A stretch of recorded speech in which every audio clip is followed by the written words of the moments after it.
on sign language is Philip Omondi. First things first, the Gachagua impeachment is at the heart of our focus tonight.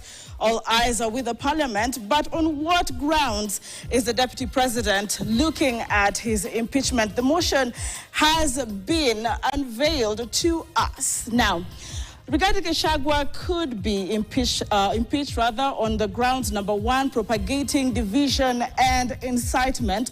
We're looking at remarks made by the deputy president in public forums, including what his, of course, those who are planning to impeach him are referring to when he appeared in certain forums, talking about Kenya is a company and the shareholding conversation. Also in it, we're including matters Wakulima, when he, of course, spoke to the residents and the people at that point, and that was referred to as incitement and division.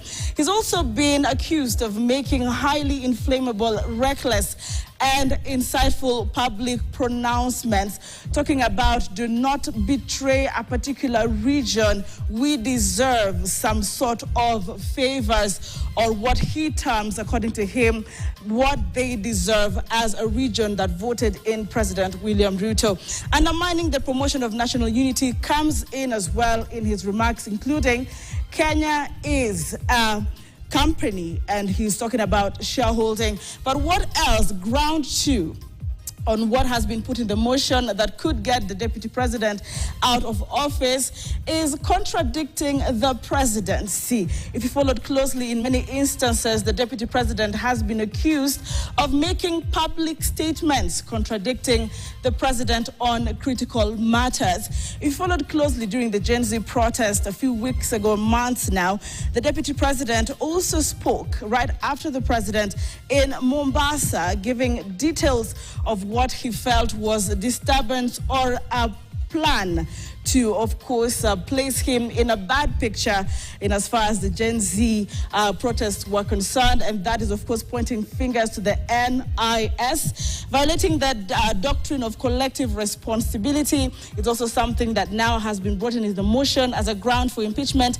Insubordination to the president. We're looking at some of the, of course, duties that were bestowed or, of course, assigned to the president, including on matters agriculture.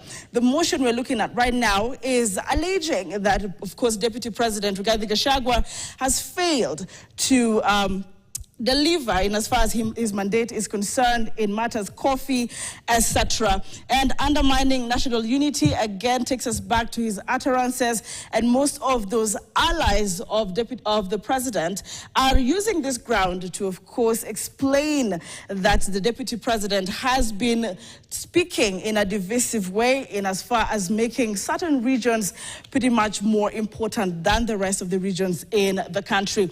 On other grounds, we're looking at the deputy president facing impeachment on this third ground: undermining devolution, undercutting functions and institutional integrity of county governments. On that, we're also seeing ridiculing Nairobi County government's leadership. Let's be on the look once again, just in hindsight, what happened between Deputy President Rigathi Gachagua and the governor of Nairobi County, that is Johnson Sakaja, some time back. And of course, his remarks now are being phased out right here, or rather being introduced in this impeachment motion.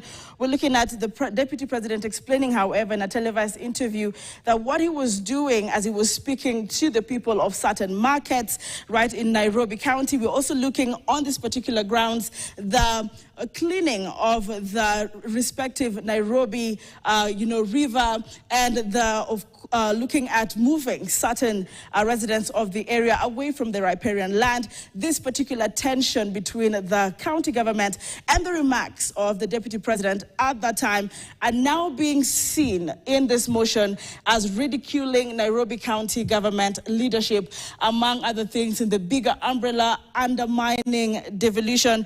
If we had more time, I'll go deeper into what exactly it is in as far as undermining this particular devolution is concerned. concerned.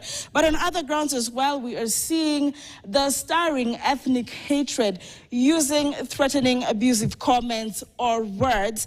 The Deputy President has had to explain that in certain instances, he had to speak the language of the people, language that his people would understand. But there are concerns on if he has been inciting the people in that regard. That also is a question, and of course a ground that has been tabled as an impeachment ground for the Deputy President, Rigathi Gachagua. We are also looking at the articles that are talking about national cohesion and integration, and that is probably something that will be looked at as well in Parliament tomorrow. Economic crimes, quite numerous in, of course, the document we have seen, and the unexplained acquisition of wealth and property, abuse of office. And to give you details of this particular concern, we're looking at for the past 2 years, His Excellency Rigathi Gachagua has, of course, looked at amassed a humongous property portfolio estimated about 5.2 billion shillings, primarily from suspected proceeds of corruption and money laundering. The value of the properties, as I continue, and this motion reads, and wealth that His Excellency Rigathi Gachagua has acquired over the last 2 years is incompatible with his non-legitimate income. And of course, also he has acquired property and wealth using his spouse, according to this motion, his 2 sons, and other close family members and associates. A number of property put out, including pieces of land and different, you're looking at hotels, we're looking at a lot of detailed months in August and in November, all those included in this particular motion set to be discussed and debated in Parliament. Gross misconduct and bullying.